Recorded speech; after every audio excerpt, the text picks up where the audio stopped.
Идите паспорт, там покажу одно место вам. Интересно.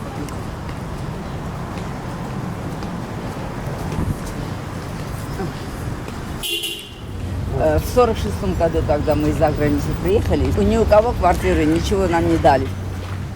Нас поселили вот здесь, в подвале. В подвале мы жили эти 2,5 года, пока здание построилось. Ужас было, конечно. Крысы бегали, все. Даже крысы укусили моего брата здесь, когда он спал. В общем, такова жизнь. Я очень довольна своей жизнью, конечно, потому что я провела хорошую жизнь, интересную.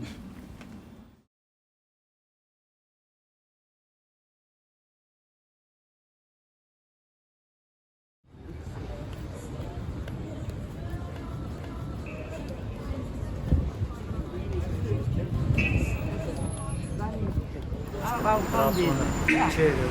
Элема, балкон как раз. Третий, наверное. Ну и четвертый тоже сфотографируется.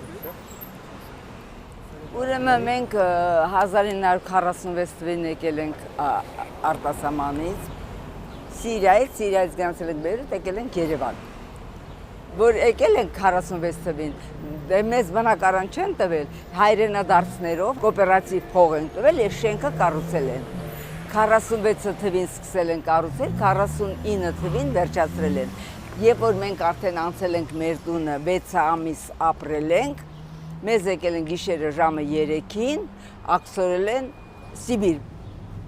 Наша семья была большая, мои родители были очень молодые, но имели 7 детей.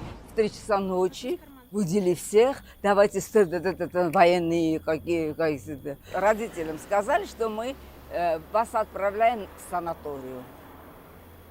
Там автомашина грузовая была внизу, всех туда. Один очень добрый человек был, полковник был или кто-то.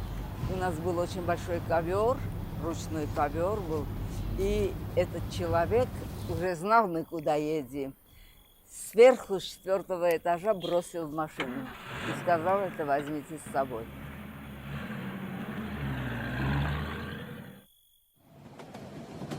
Ехали 12 дней на товарном поезде. Алтайский край, Сорокинский район, село Тягун. Вообще ничего не было. Начали строить там. Нас поместили в конюшню. Но очень много армян было, конечно, здесь. Никто не знал русского языка. Приезжий армянин, откуда русский язык? В школу ходили, 50 градусов мороз. Но я любила школу, шла вот так, закрыто все, буран, снег, мороз. Там речка была, Таловка, и лесосплав был. Рубили лес и отправляли по этой речке. Папа мой там сторожил конюшню.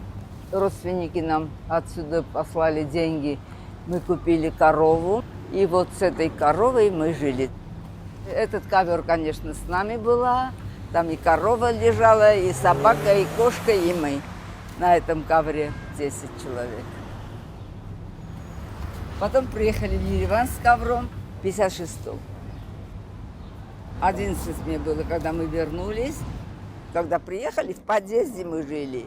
Представляете, когда на первый этаж поднимаете под лестницей, вот так нет лестницы, вот там. Бабушка, папа, мама и нас 7. Керосинка варила на обед. Все соседи знали нас, помогали, дали кушать, дали соседи нам одеяло и все, и там подобное, конечно. Да.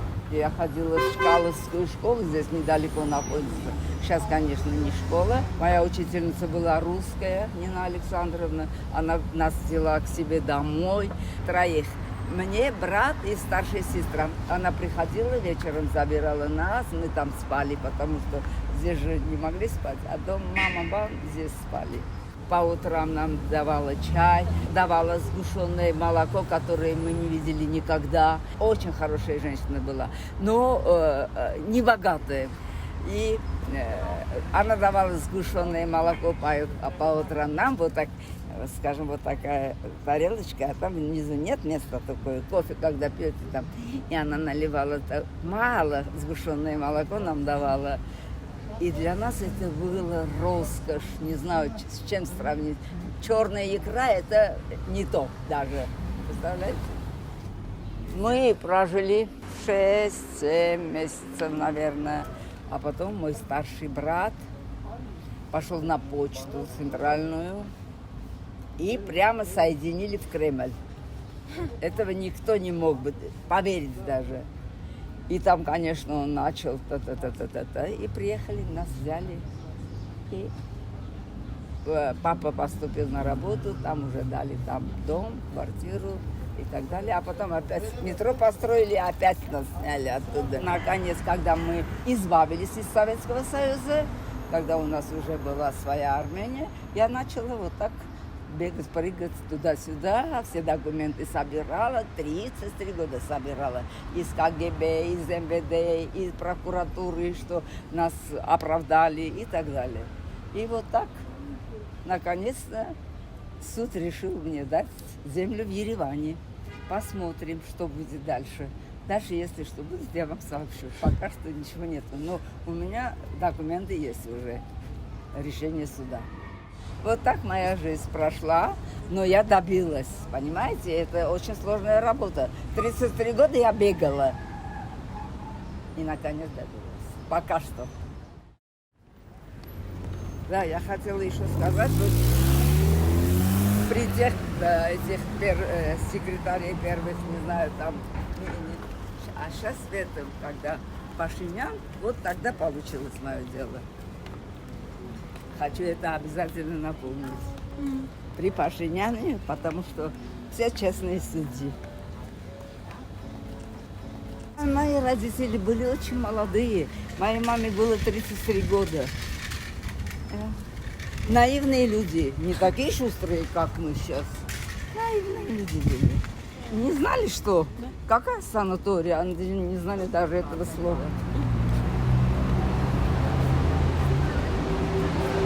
Вот этот балкон, где жила моя учительница. Да. Вот в последнее время решетку сняли. До этого решетка была вот старая. человек вышел, да? Դուք այստեղի բնակիչ եք, ինչքան ժամանակ ապրում եք։ Մի տարի։ Այս բնակարանը ո՞նց եք ստացել։ Հորքուրը ռուսա եղե։ Այս եղել է իմ դասատուությունը ռուս է։ 55, 56, 57 թվերին։ Հարևանները եթե հին են կհիշեն։ Նինա Ալեքսանդրովնա, անունը հիշեք, Նինա Ալեքսանդրովնա։ Ես ես տանը ապրել եմ ահագի, դրա համար 56 թվին, ես ապրել եմ ես դասատուիս տունը 3 ամիս։ Вы были на монументе, нет? Да. Он говорит, интересно, говорит, очень интересно, приходите туда в год один раз, и вы узнаете все. И Солженицын читайте, он все расскажет вам. Солженицын. Его книга как раз все об этом. Вот так, все. И жизнь хороша, и жизнь хорошо. Да.